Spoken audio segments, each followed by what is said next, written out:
और बात तेरे काम न आवे, तू संतों शरण लाग रे। के सोवे गफलत में बंदे, जाग जाग नर जाग रे, जाग जाग नर जाग रे। और बात तेरे काम न आवे, संतों शरण लाग रे। के सोवे गफलत में बंदे, जाग जाग नर जाग रे। इस तन सरायम जीव मुसाफिर, करता रहे दिमाग रे। तन सरायम जीव मुसाफिर, करता रहे दिमाग रे। रात बसेरा कर ले डेरा, चले सवेरा त्याग रे, चले सवेरा त्याग रे। और बात तेरे काम न आवे, संतों शरण लाग रे। के सोवे गफलत में बंदे, जाग जाग नर जाग रे। उमदा चोला बना अनमोला, ये लगे दाग पे दाग रे। उमदा चोला बना अनमोला, लगे दाग पे दाग रे। दो दिन की गुजरान जगत में क्यों, जले बिरानी आग रे, जले बिरानी आग रे। और बात तेरे काम न आवे, संतों शरण लाग रे। के सोवे गफलत में बंदे, जाग जाग नर जाग रे। भाई को बदे कांसड़ी चढ़ रही चत पे, तू होया मनुष्य से नाग रे।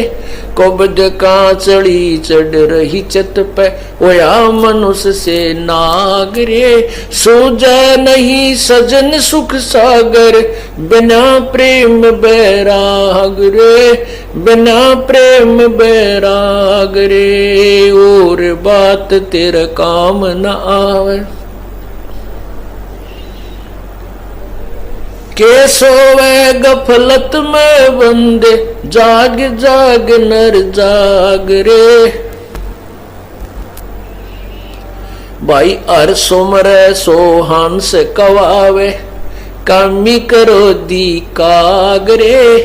हर सुमरे सो हंस कवावे, कामी करो दी कागरे। बोरा न भर में विष के बन में, चल बेगमपुर बाग रे, चल बेगमपुर बाग रे। और बात तेरे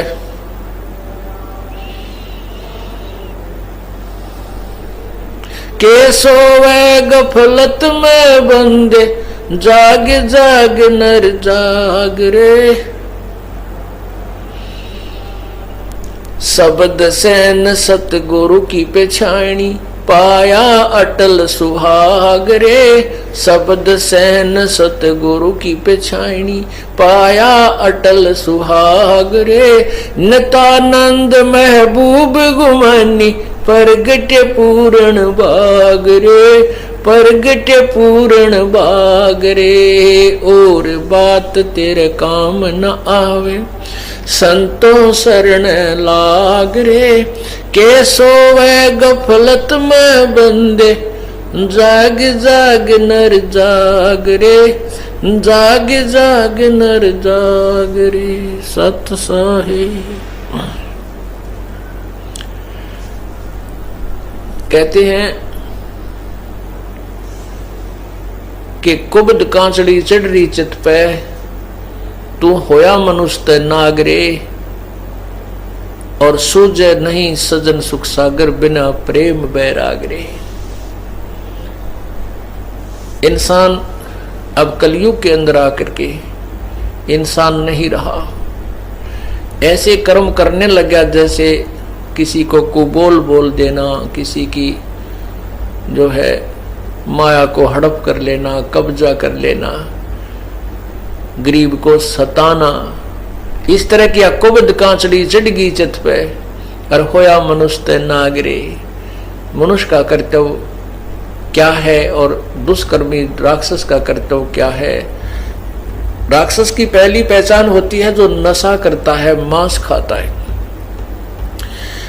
और नशा और मांस खाने वाला चाहे कोई भी किसी धर्म विशेष से संबंध रखता है, वो मनुष्य के जो गुणों से वंचित है, वो मानुष नहीं रहा। अब ये पहचान है उसकी। उसके बाद फिर ये अन्य कुमत जो है, कोई चोरी करता है, डाके मारता है, किसी स्वार्थवश हिंसा कर देता है, ये पहचान है। अब आप विचार कर सकते हो कि वर्तमान में कितने व्यक्तियों पर कुबद कांचड़ी चढ़गी। ऊपर से मनुष्य दिखते हैं लेकिन कर्म मनुष्य के रहे नहीं। उसके लिए सत्संग में आना आवश्यक है।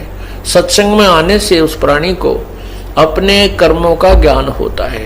जितने भी आज तक उद्धार हुए हैं वो सत्संग में आने से हुए हैं। कहते हैं एक गब्भू डाकू था, उसका नाम था गब्भू, और वो बहुत प्रसिद्ध हो गया था। अंग्रेजों के समय की बात है। उसने एक दिन डाका डालना था रात्रि के समय। उसका फिक्स टाइम होता था और उस समय नहीं वो किसी की परवाह करता था, अपना वो काम कर ही देता था। तो उसने एक डाका डालने की स्कीम बनाई, अल्टीमेटम दे रखा था कि इस दिन मैं डाका डालूंगा अंबाला में। उसके लिए पुलिस भी बहुत अलर्ट थी और वो गब्भू डाकू का नाम बहुत ज्यादा था और सभी उससे घबराते थे। अब उसका रात को उसने 1 बजे डाका डालना था। उससे पहले उसने समय व्यतीत करने के लिए देखा कि कुछ लोग एकत्रित हुए बैठे हैं। उन्हीं में जाकर बैठ गया। वहां एक संत वचन कर रहा था, प्रवचन दे रहा था, उन्हीं में बैठ गया वो। और उस संत ने परमात्मा की महिमा का गुणगान किया, अच्छे और बुरे कर्मों का निर्णय दिया। उस डाकू को वह बात समझ में आ गई कि भी जो ये पाप मैं इकट्ठा कर रहा हूं, ये धन तो यहीं रह जाएगा और फिर मृत्यु के उपरांत जो पाप इकट्ठे किए हैं वो साथ चले जाएंगे। उसके बाद कुत्ता बनेगा, उसके कीड़े पड़ेंगे, खाज लगेगी, टांग टूटेगी, गर्मी में पड़ा रहेगा, सर्दी में रहेगा, गधा बनेगा, कोई दवाई औषधि को पूछने वाला नहीं होगा और जितने भी पाप कमाएगा प्राणी के साथ जाए। मनुष्य जीवन रहते उसका समाधान किया जा सकता है। संतों के पास जाकर अपना कल्याण करवाए और प्रायश्चित करे और पाप के पैसे को दान पुण्य करके अपना पीछा छुड़वाए। अब वो बात उस गब्बू डाकू के पक्की हृदय में बैठी, क्योंकि पुण्यात्मा अज्ञानवश ही बुरे कर्म करने लग जाती हैं और जिस दिन उनको ज्ञान होता है वो सूरवीर होते हैं, उसी दिन त्याग देते हैं सब बुराइयों को और वही परमात्मा को पाया करते हैं। जिन पे एक बीड़ी ना छूटती हो वो कितके के लिए तोड़ेगा बता। जिस पे एक बीड़ी नहीं छूटती वो ही नहीं, तो वो परमात्मा के नाम में जो बाधक है तो वो किसकी भक्ति करेगा? वो तो कमजोर आदमी है, वो पार हो ही नहीं सकता, उसने अपने विकार त्यागने होंगे। तो ये होते सूरवीरों के काम। जब ज्ञान समझ में आ जाता तुरंत त्याग देते हैं और अपनी सत कमाई करने लग जाते। तो सत्संग जब वचन हो लिए तो साधु उसके बाद समझ में आ गई डाकू के। तो उसने अपने साथी जो आने थे समय पर वो सभी आए, अपने गोली बंदूक ले गए, घोड़े गाड़ों पर चढ़ गए। जहां उन्होंने इकट्ठा होना था वो डाकू वहां पहुंच गया गब्बू। उन डाकू अपने साथियों से कहा, भाई आज के बाद गब्बू डाके नहीं मारेगा और ना ही कोई बुराई करेगा। आज मैंने सत्संग सुन लिया। तो डाकू नाराज हो गए, भाई हमने आज इसमें 1 लाख रुपए का फायदा होना था, ये तू दे दे। तो वो कहने लगा ठीक है भाई, मैं वो तुम्हें आज 1 लाख रुपए का जो हानि तुम्हें हो रही है वो जो मेरी पूंजी है उसमें से ले लो और बाकी मैं अपने दान पुण्य करूंगा, पीछा छुटवाऊंगा। डाकू वापस चले गए। वो सरदार था, उनका मुखिया था। तो उसने सोचा चल उस साधु के पास जाता हूं जो सत्संग कर रहा था, एक धर्मशाला में रुका हुआ था। वो गब्बू डाकू उस संत के पास गया और वहां कुआड़ खड़खड़ाया। रात को ही संत को जगाया, कहा प्रभु जी मैंने आपका सत्संग सुना है, मैं आपके चरणों में उपदेश लेना चाहता हूं। संत ने पूछा भाई कौन है, इसी रात ने के इमरजेंसी होगी तेरी, दिन में भी ले सका था नाम तो, सुबह भी आ सकता था, रात ना आने का क्या मतलब हुआ तेरा, तू कहानी बता। तो वो कहने लगा महाराज जी मैं एक बहुत भयंकर डाकू हूं, मेरा नाम गब्बू है, मैंने रात में आपका सत्संग सुना और आपके सत्संग सुनकर मैं अपनी दिशा बदलना चाहता हूं। अब गब्बू नाम सुनते उस संत के भी पिंडी कांपन लगी, वो कड़ा गया कसाई, सुबह सुबह यो मनमाने तेरी दाढ़ा लेना आया, वो तेरा ही, तो वो भी डर गया।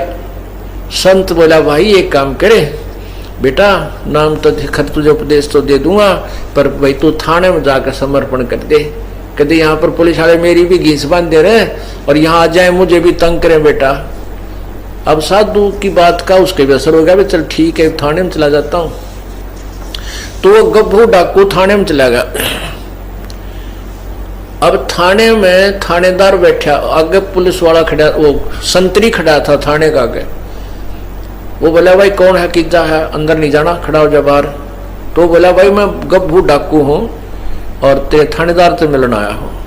अब गब्बू डाकू नाम सुनते 2 कदम पर खड़ा, उस संतरी की हाथ कांपन लग गया, बंदूक भी हाथ तो छूट गई, वह बंदूक उसने ठा ली कि नकम्मा मारना दे बात में।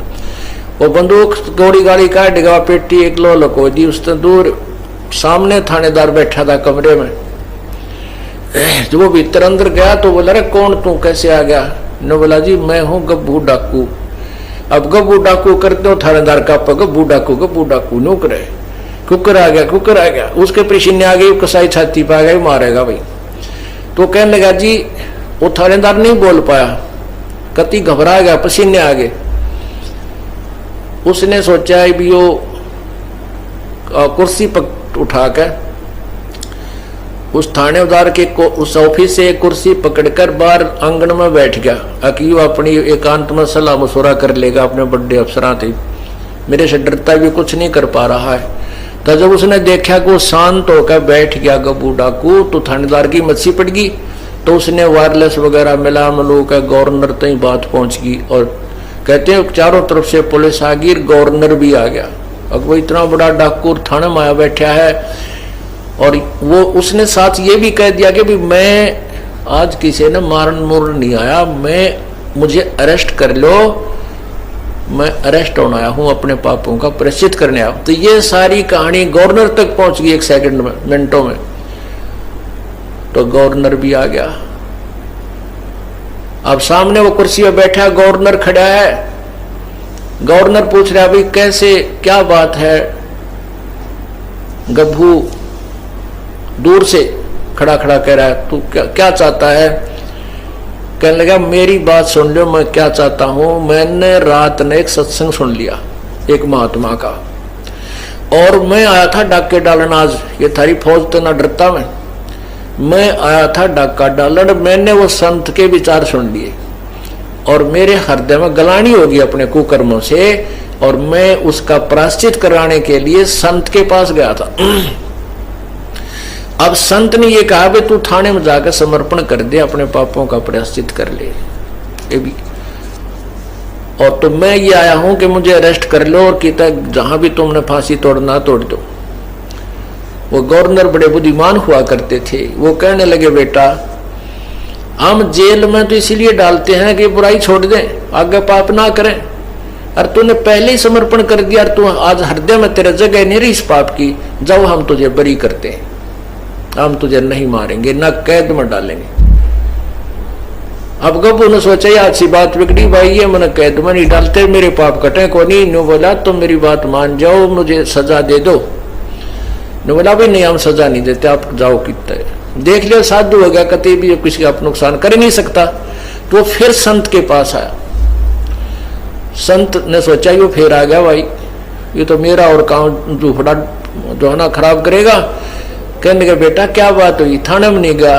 उसने सारी कहानी बता दी, महात्मा जी मैं थाने में गया था, गवर्नर तक आ गया उनका, और मैंने सारी बात कह दी कि मुझे अरेस्ट कर लो, मुझे सजा दे दो, चाहे मुझे सूली फांसी तोड़ दो तुम। मैं अपने पापों का प्रायश्चित कराना चाहता हूँ। तो उन्होंने मुझे कह दिया, बेटा जा तू, हम तुझे कोई सजा नहीं देंगे, तू तो सजा इसलिए देते हैं सुधर जाए, और तो वो सुधर गया, अब हम क्या सजा देंगे तुझे, तू वैसे ही संत बन गया। जब वो साधु की हिम्मत छिपड़ी का, अच्छा बेटा ले, नाम ले लेता। तो कहने का भाव ये है, पुण्यात्माओं सत्संग में आने से पुण्यात्माओं के शीघ्र जो ना अमल हो जाता है, प्रभाव पड़ जाता है। क्या बताते हैं, सतगुरु के दरबार में जाइयो बारंबारे, वो ये भूली वस्तु लखा देवे हैं, है सतगुरु दातार। सतगुरु पशु मानुष कर डारे और सिद्धि दे के ब्रह्म विचारे, यानी अपनी ताकत शक्ति से वो उस पशु को, यानी मनुष्य के कर्म नहीं करता, जो डाके मारे, बुराई करे, शराब पीवे, उनको भी, उन पशु जैसे कर्म करने वालों को भी मनुष्य बना देता है और उसका कल्याण कर देता है। ऐसे सतगुरु के दरबार में कहते हैं निसंकोच और बार बार जाना चाहिए। सत साहिब।